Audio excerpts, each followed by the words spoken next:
Good morning, Facebook. Hello, hello, hello. Welcome to Divinely Classic. This is your host, Ewan Saraboy Sangbedo. Thank you for watching this video. If you are here, kindly share, kindly like, kindly comment. And if you haven't followed our page and even subscribe, we do have a subscribers page, part of the Divinely Classic. Please do. Like I said yesterday, I'll be doing more live videos. I hope you're all well. Just a quick one. If you see my caption, you get a brief an understanding of what I'll be talking about. You know, I just had a fight with somebody on Facebook. I'd seen a post somewhere and they were talking about knowing your numbers, you know, just basically knowing your blood pressure or your heart, your what you call your cholesterol levels, your blood glucose, which is a very sensible advice. It was coming from a doctor, and she was talking to mostly our Nigerian people. She was talking to them about, you know, knowing these things just to reduce your risk of having some chronic illnesses. And which is what we do here as well. We do preach that health education, trying to prevent illnesses. So I was just going through the comments. I did comment on that post. I was just going through the comment section, and somebody said that these doctors, you know, let me speak pidgin, say, doctors, you know, own too much. You're always trying to like scare people with this stuff, and it's not by knowing your numbers. Even before the white man came, what were our ancestors taking in terms of medication? So because they are trying to like push the white man's medication to us now, they are telling us to go check our numbers, check your blood pressure tablets and all that. And the person now concluded by saying over how many years they've been on earth, they haven't been to see the doctor. That he's only been to see the doctor once. Sorry, he said he's only been to see the doctor once. And he didn't even take any medication. He was discharged that day. And he only had an injection because he served a living God. And so they should stop pushing this agenda of going to the hospital. And people don't go to the hospital. You know, I just don't want to like add to what he said, but basically that's what he was saying, that you don't need to like tell people to check their health, because some people that believe in God, they don't need to. And I thought that was very childish. To be honest, I commented. I'm not one to fight on Facebook. I'm not. But I just wanted to comment on that. And I commented. I said, why did you even go once? That once that you said you went to the hospital. Why did you go? You shouldn't have gone at all if you are that spiritual. And I ended the comment section with faith without work is dead, which is in the Bible. And this guy came back for me, like really angry now, you know, just writing loads of stuff, blah, blah, blah, how he's God. I don't know which God he's talking about now. He's an extraordinary God. He's older than me spiritually, blah, blah, blah. And I wasn't going to fight with him on Facebook, like going back and forth. I just said, okay, bro, you shouldn't have even gone the first time. If you've only ever gone once, you shouldn't have even gone. If you're trying to discourage people from checking their vitals, their blood pressure, their all this stuff, you know. I said you shouldn't have gone. And I said I wasn't going to go back and forth with him because he obviously had the power to argue this morning. Said, Daddy Gio, well done, you know, next time don't even bother going to the hospital. So this is the message to people, you know. You see people coming to hospital in the latter stage of their illnesses because they never checked, they never bothered. And some, you tell them, you know, oh, this is wrong with you. They say, oh, I reject it. I reject it. You know, rejecting it just doesn't work. The same Bible that for the record, I am a Christian. I love my relationship with God. I go to church. You know, I just don't want to go into much details about my spiritual life because I don't think it matters when it comes to your health. It matters. I don't want you to get me wrong. But the same Bible is telling us that you can't just profess without doing.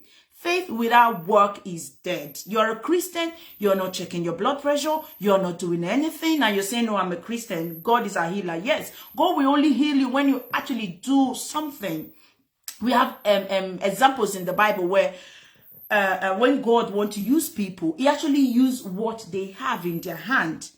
He actually used, it's people that are doing something already. So, you stand on that notion that, I reject it, and this one, blah, blah, blah, blah, blah. You're cursing people who are advising you to look after yourself. Hopefully, when you fall ill, don't even bother going to hospital. Don't even bother going to hospital. I see it as very childish. And the person was, actually in the fighting mode, but I just laughed like, I can't do this morning. So my people, like I tagged this post, my Nigerian people especially, because we are the most spiritual, I think, in the whole world, where we like to blind ourselves, something as obvious as checking our blood pressure, doing things that you should be doing. You don't do it because you say you are a Christian. You are rejecting it. And it's not just being a Christian now, it's about spirituality, because people that believe in other God, whatever God they believe in, there are some people who actually believe in other God that also do not check their health, believing that their God, wherever, will do what they need to do for them. I'm not undermining. Like I said earlier, I am a Christian. I am a Christian. I love my relationship with God. I believe God, but I also believe that God has given us the power. He has given us the wisdom to look after ourselves. You can't be eating the wrong stuff. You cannot be doing the wrong things and expect God to work for you. You can't not exercise, gain weight, and expect God to work for you. You can't be, lazy, not doing anything, and expect God to work for you. These things have been put there. The doctors and the nurses and everybody, who gave them the knowledge? God Almighty. It's just like, I just didn't want to fight. I would have told that person, since you don't want a white man's medication, why are you even driving a car? You can trek from wherever you are to the next state because you don't want anything from the white man. Please, people, let's ditch that mentality of when they tell you to check your health is a white man's thing. It's a very backward mentality. People, know your numbers. We are preaching that this month. Know your numbers. Check your blood pressure. Check your blood sugar level, especially if you're over 40. And the man that I had this conversation with, he did mention that in his over 40 years of living on earth, he's only been to the hospital once. Fair play to him. But if you are over 40 especially, please, regular check with your doctors, your GP, your nurses. Please check your numbers. Know your numbers. Anyway, thank you ever so much. I have been fasting, intermittent fasting. I'm just going to break my fast now, and I've got my meal here. I wanted to quickly do this video before I have my meal here. I don't know if you can see, I've got ginger water. It's just ginger. I've just got ginger in hot water, which I will be drinking first. I want to be taking these things, ginger, lemon. I'm not a fan of lemon, but apparently it's got lots of antioxidant properties, and ginger as well. And cinnamon, I was reading about them this morning. There's ginger, cinnamon, these spices. Is it spices it's called? I don't know, or herbs. I don't know what they call them now. This stuff.